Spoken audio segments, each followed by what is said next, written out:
thanks for your time, Rob. First of all, I know That's okay. you're a busy guy, especially now that something is moving around the iPhone Yeah, 5. So yeah, it's been yeah, quite so exciting today, really. well, great. So basically, my first question is, well, let's say that I'm starting to follow you way a lot of time ago when you started Yeah, tweeting the first mm, phases of your experiment. So I'm very yeah. curious about where did you get the inspiration to do this kind of experiment, and why you choose the next generation of iPhone instead of some other gadgets? Yeah. I work for an app developer called Metal Mobile, and I've just started a job as a marketing and PR executive for them. And I thought to myself, in my new current role, I'm going to be connecting with a lot of people in the media. So I Mm-hmm. thought to myself, I need a way to try and make a bit of an impact and generate some new media contacts. But also, I thought to myself, Apple has such a huge marketing and media influence on other companies that I thought, how about camping outside the Apple Store in central London for the release of the next generation iPhone, and actually rely 100% off donations from companies, because Apple has such a huge influence. A lot of other Yeah. companies want to be involved in the product launches, so it's a great way to make sort of new connections. And from past events, product launches, Apple Mm-hmm. product launches that I've been to, I've always got talking to people who are like-minded people who are sort of interested in technology and Apple products. Okay. And obviously, there's such a huge sort of buzz around the iPhone events. I wanted to sort of be part of it, really. So you already started with all the media possibility in mind. Is not something that came Yeah, along. yeah, yeah. Well, the idea is that I absolutely love Apple products, and I think that the iPhone is the best smartphone on the market, in my opinion. Yeah. And I just want to sort of be part of that event and have a lot of fun. And also, there's a lot of people who love sort of Apple products, and what I wanted to do was create something a little bit over the top. Because admittedly, camping outside an Apple store for possibly up to a month is, well, a lot of people would perceive it as Yeah. being a crazy thing to do. So I just want to do something Definitely. a little bit different, a little bit wild, and hopefully entertain people who read the blog and make them laugh at the same time with some of the things which I've got lined up. Great. So, and what do you think about people? Well, I heard some other press that are about you and your project, and someone says that, well, you just want to be your 15 minutes of be famous, and you should just give up all the stuff that you received and stay at home. Um, So, I think that maybe you have already received many other critics about your project. Is something that yeah,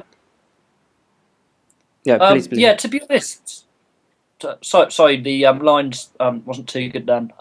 Yeah, to be honest, I'm not too concerned about people who are negative about the experiment, because on the flip side, I've had a lot of positive responses from people, and people have said, this is such a wild idea, and they're going to be interested in following the experiment. So it's not necessarily for 15 minutes of fame.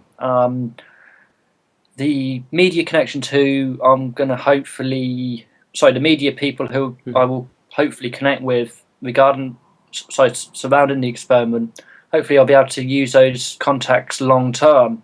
Yeah. So it's not necessarily about 15 minutes of fame, because, a journalist who I talk to now, I might not necessarily have any stories to sort of pitch to them immediately, but maybe 6 months or 12 months down the line, something may, be suitable. Yeah. Yeah. And it seems that your experiment is already working, because following your blogs and your tweets, you already received basically everything from clothing to gadgets to showers and toilets and Yeah, it's been pretty wild, to be honest. I didn't think it would get this big, because what happened originally, I sort of contacted some smaller companies just to see the level of interest. okay, so And first you started you going after sponsorship. But Yeah, now I think it's quite the opposite. So yeah, sponsorship, they are going after you. yeah, exactly. I mean, you can tell you're onto a winner when companies contact you, trying to convince me to take some of their products with me. So yeah, initially I sort of contacted a few smaller companies, startup companies, because I'm happy to help these guys.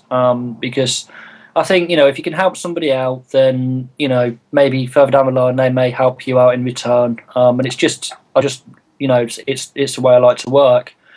So yeah.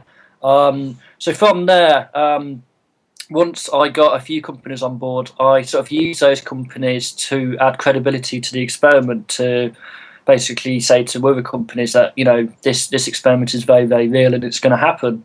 So that's when some of the bigger companies like Helly Hansen, the outdoor clothing company, got in touch, and they sent me probably approximately $1,500 worth of Wow. sort of camping gear, which is excellent. Yeah. So probably a month or so ago, I've probably got pretty much everything I needed. So then I thought to myself, how about go for some sort of like luxury, slightly over the top ideas? So I thought to myself, I'm going to be bored a lot of the time because I'll have a lot of time on my hands. So I thought, Of how course. about invite a belly dancer to come down? So I've got a belly dancer who's going to Mhm. fly all the way down from Scotland to come and do a performance. Yeah. I've got a soccer freestyler who's going to come and do some tricks outside the store. Well, my It, it, favorite, my personal favorite is for sure the personal assistant. So yeah, yeah, that that's was that's good. incredibly super clever and super Yeah, super I mean spectacular to have. that's certainly opened up more opportunities for me, Yeah, because before I'd be slightly restrictive and I couldn't necessarily move from the spot. Now I'm not going to necessarily move from the spot, but the idea is that I'm gonna obviously need to have a wash and shower. So I thought to myself, if I can get a personal assistant company to basically run errands for me, then perhaps they may hold my place in line whilst I go and have a shower. So I contacted some hotels in central London, and I didn't get too good a response. And then I thought to myself, how about contacting some gyms in the area, because they all have shower facilities. So I sent probably about 3 or 4 emails to different gyms, and I had 2 responses. So I've got one of those lined up. So if I need to use the bathroom, then they've said, feel free to come you're on good to down. go. So Great. yeah, so I'm good for the daytime, and then at night time, I should have a security company who will keep an eye on me, because obviously it's late at night and I've got a lot of stuff on me. Um, so what I'll probably have to do is find a bar or a club next to the Apple Store and just use that. So I should be okay on that respect.